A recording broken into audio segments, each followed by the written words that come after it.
안녕하세요. 슬기로운 PM 생활, 독일 PM 주스, 우리 몸의 물, 제1편 물의 중요성에 대해서 알아보겠습니다. 물의 중요성은 다 아시겠지만 왜 물을 마셔야 하는지는 모르시죠? 그리고 화장실에 가기 싫어서 물을 안 마시거나 적게 먹는 경우가 있어요. 하지만 그건 잘못된 생각이에요. 왜 물을 먹어야 하는지, 우리 몸에 어떻게 쓰여 있는지 알고 싶다면 이 책을 보시면 됩니다. 제가 좋아하는 홍동두 작가님이 쓴 책을 바탕으로 오늘 이야기를 풀도록 하겠습니다. 성공하려면 물을 마셔라. 1953년 5월 29일 세계 최초로 가장 높은 산 에베레스트를 정복한 사람들이 영국의 에드먼드 힐러리 경이 이끈 등반대원들이었대요. 그 성공 뒤에는 주치 헌트 박사의 코치가 있었는데 이 코치의 말은 매일 2리터 이상의 물을 마시라고 권했다고 합니다. 대원들은 전기를 이용해서 얼음을 녹이고 충분한 물을 마셨어요. 그리고 등반을 하면 호흡이 거칠어지고 땀을 흘리면서 수분이 많이 배출되기 때문에 충분한 양의 물을 마셔야 하는데요. 이 사항을 잘 지켜서 정상에 도달할 수 있었다고 해요. 사람들은 저마다 자신이 원하는 성공을 위해서 열심히 노력하는데 이 과정에서 반드시 필요한 것이 물입니다. 물은 두뇌의 활력과 집중력도 높여주고 정신 건강에도 도움을 주죠. 그리고 육체적인 원동력으로 작용해서 근육에 활기를 불어넣어줍니다. 매일 쌓이는 피로물질을 풀어주는 상쾌한 아침을 맞이하게 해주는 최고의 보약이죠. 저 또한 성공하기 위해서 충분한 양의 물을 섭취하려고 노력하고 있답니다. 모든 생명체는 물에서 시작됩니다. 물이 있는 곳에서는 생명체가 살아 숨쉬고 기름진 땅의 중심에는 물이 있죠. 그리고 태초에 신이 세상을 만들 때 가장 먼저 빛, 그 다음으로 물을 만들어서 지구의 균형을 유지했습니다. 물은 지구의 생명체에 앞서서 세상에 존재하는 것이고 또한 진화론도 모든 생명체가 물속에서 나왔고 이후 종이 나뉘고 진화를 거듭해서 지금의 사람이 되었죠. 이런 모든 생명의 기원은 물의 중심에 있습니다. 그리고 우리가 마시는 물의 구성을 보면 미국 지질조사국에 따르면 지구 표면적의 4분의 3은 물로 채워져 있죠. 97%는 바닷물, 2.14%는 빙하, 0.022%는 호수, 강, 지하수로 나눠져 있어요. 우리가 마시는 지하수는 전체의 0.61% 정도로 아주 작습니다. 이 지하수는 빗물이 땅속으로 스며들면서 만들어지고 생수가 바로 지하수에서 끌어올린 것이죠. 그런데 이런 물들은 과연 안전할까요? 우리의 환경이 오염되어 물 또한 오염되고 있는데요. 땅에 매립한 여러 가지 쓰레기와 생활 오염 물질이 땅속으로 스며들어서 지하수를 오염시키고 오랫도록 녹슨 배관에서 녹이 흘러나오고 수돗물을 약품 처리하는 것 등이 그것이죠. 이런 물이 오염되면 질병이 찾아오게 됩니다. 생명체들은 위협을 받게 되는데요. 특히 인간은 먹이사슬의 최종 단계로 온갖 질병에 노출됩니다. 실제로 수많은 질병의 90%는 원인이 음식물에 있어요. 물을 오염시키는 산업폐수나 농축산 폐수, 가축의 분뇨 등도 큰 문제고 또 생활폐수가 가장 큰 오염원이 됩니다. 먹는 물의 종류와 기능을 알아보겠습니다.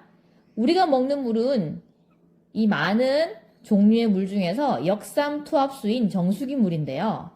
이것은 바이러스나 균, 곰팡이, 이물질이 통과할 수 없고 물속에 미네랄까지 걸러지기 때문에 미네랄을 별도로 섭취하는 것이 꼭 필요하겠습니다. 물은 과연 어떻게 하면 잘 섭취할 수 있을까요? 하루에 몇 잔의 물을 마셔야 될까요? 인체가 필요한 물의 양은 자기 몸무게 0.03을 곱하면 된다고 하는데요. 사람마다 대사나 환경이 다르고 만약 몸무게가 50kg라면 1.5리터의 물을 마셔야 한다고 합니다. 인체는 하루 2.6리터의 수분을 몸 밖으로 내보내고 하루에 반드시 2.6리터의 물을 섭취해야 됩니다. 수분 보충이 충분치 않으면 인체는 신장에서 밖으로 내보내는 것을 하지 않고요. 소변이 줄어들고 인체의 혈액은 점성도가 높아져서 탁해지고 만성피로가 생겨서 바이러스나 세균 감염 가능성이 커진다고 합니다. 잠자기 전에는 물을 마셔도 되나요? 물은 잠들기 2시간 전까지 마시는 것이 좋고 최소한 잠들기 1시간 전까지만 물을 마셔야 됩니다.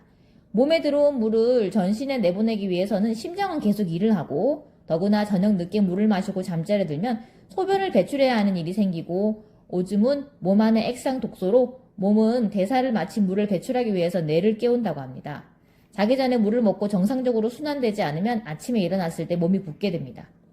차나 커피와 같은 음료가 물을 대체할 수 있을까요? 지구상에서 물을 대신해 수분의 양을 넉넉히 채울 수는 없어요. 물론 과일이나 채소 등 음식을 통해 약간 보충은 가능하나 음식 안에 들어있는 영양이나 당도도 몸 안에서 점성도를 낮추려면 희석시키고 흐름을 위해서 물을 마셔줘야 됩니다. 음료, 커피, 녹차 같은 혼합 음료가 몸 안에 들어오면 당분이나 카페인이 몸 안에 수분을 많이 사용하기 때문에 세포의 탈수 현상이 발생한다고 합니다. 혼합 음료를 많이 마실 경우에는 더 많은 물을 마셔서 세포의 갈증을 해소해줘야 됩니다. 찬물과 따뜻한 물 어떤 것이 좋을까요? 물은 인체 내에서 신진대사의 연결고리 역할을 하는데요. 이때 중요한 것이 물의 온도입니다. 옛날에는 시원한 물은 냇가에 흐르는 물이고 차가운 물은 4도씨 인위적으로 차게 만든 물로 우리 몸속에 들어가면 신경은 물론 세포까지 놀란다고 해요. 찬물을 마시고 나면 우리 몸의 체온을 36.5도에서 37.1도까지 만들기 위해서 또 많은 에너지를 사용해야 된다고 합니다. 환자들은 왜 찬물을 좋아할까요? 대부분의 환자들은 찬물을 좋아하는데요. 암 환자나 만성질환자들은 찬물을 마셔야 속이 시원하다고 합니다. 환자가 찬물을 마시는 행동은 몹시 몸을 혹사시키는 것을 넘어서 힘든 것인데요. 환자들은 건강한 사람들보다 몸속에 면역 반응이 심하게 일어나서 병원체나 이물질, 노폐물과 끊임없이 방어전쟁을 치르고 있어서 몸에 항상 열이 발생한다고 해요. 면역 증강을 위해서 체온을 올리고 있음을 말하죠. 환자들은 열이 나는 몸을 식히기 위해서 찬물을 주로 마십니다. 찬물을 마시지 않아야 되고 찬물을 마시면서 질병이 호전되기를 바라는 것은 욕심이겠죠. 찬물을 끊고 따뜻한 물을 마시면서 점점 몸에 익숙해져서 병이 호전되고 염증도 가라앉게 됩니다. 식전과 식후 중 언제 마시는 게 좋을까요? 한국은 먹을 것이 부족하던 옛날에는 물로 배를 채워야 해서 국이나 탕문화가 발달했는데요. 식사를 할 때 물을 섭취하면 소화에 방해를 받는데요. 밥을 먹을 때 물이 들어오면 위산의 농도가 떨어져서 음식을 제대로 분해하지 못합니다. 위는 다시 위산을 분비하고 이 시간에 음식이 위에 더 머물면서 소화장애로 이어집니다. 물은 음식을 섭취하기 최소 1시간 전에 마시고 식사가 끝난 후에는 한 모금 정도로 입가심하는 것이 바람직하죠. 식사 후에는 최소 1시간의 여유를 두고 물을 마셔야 합니다. 식전의 물은 위의 찌꺼기를 청소해주고 소화기 기능을 강화하고 식후의 물은 음식물의 이동과 흡수, 농도를 조절합니다. 물을 마시기에 적당한 시간은 언제일까요?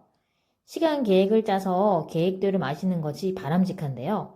식사 전과 후는 물론 공복에 더 마시는 것과 잠들기 2시간 전에 마시는 것이 좋다고 합니다. 물만 마셔도 살이 찌나요? 물만 마시고 살이 찌는 것은 불가능합니다. 물은 인체 내를 순환하면서 지방까지 순환시키기 때문에 절대로 살이 찔 수 없습니다. 만약 물만 마셔도 살이 찐다면 물의 기능이 제대로 작동하지 않아서 발생하는 역현상이죠. 물이 순환하지 못하면 고이고 고인 물은 썩기 마련입니다. 고인 물에 모기와 병충해가 모여드는 것과 같이 우리 몸에도 물이 순환되지 않으면 질병이 찾아옵니다.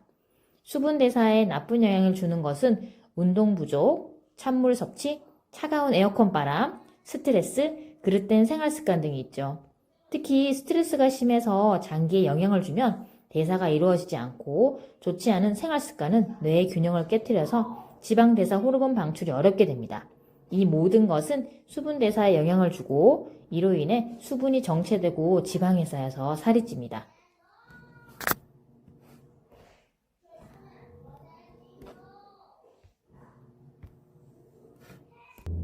물이 부족하면 감기에 잘 걸리나요? 인체 내에 물이 부족할 경우 감기에 잘 걸려요. 감기를 일으키는 바이러스는 수분을 아주 싫어하거든요. 바이러스는 건조한 상태를 좋아하고 건조할 때 가장 활동적으로 움직여요. 우리가 감기에 잘 걸리는 계절이 바로 겨울인데요. 이 시기에는 바이러스의 활동이 왕성해서 몸을 공격하는데요. 만약 수분이 부족하면 면역력도 떨어지고 바이러스의 공격 대상이 됩니다. 감기에 좋은 식품도 중요하지만 그것보다 더 중요한 것은 물을 충분히 마시는 것이죠. 물은 우리 몸에서 빠질 수 없는 부분을 차지하고 물을 먹지 않는다고 당장에는 어려움이 없지만 시간이 지나면서 우리 몸에 수분 대사에 어려움을 호소해서 질병이 찾아오게 되죠. 독일 PM 주스는 물과 함께 섭취하고 그 물의 흡수력이 뛰어난 제품들로 구성되어 있죠. 그 얘기는 우리 몸의 영양분의 전달력이 80% 이상으로 우수하다는 것이죠. 영양분의 전달력은 신진대사와 직결되어 있고 하지만 수분이 충분치 않으면 수분 대사가 이루어지지 않아서 흡수가 되지 않아요. 좋은 영양분, 물, 그리고 그 영양분의 흡수력이 최대의 관건이라고 할 수 있겠습니다. 영양제를 먹어도 100% 흡수가 될까요? 하지만 독일 PM 주스는 다릅니다. 그 차이를 느껴보세요. 물의 중요성 다음 편에 2탄으로 찾아뵐게요. 독일 PM 주스 궁금하시면 이쪽으로 연락 주세요. 감사합니다.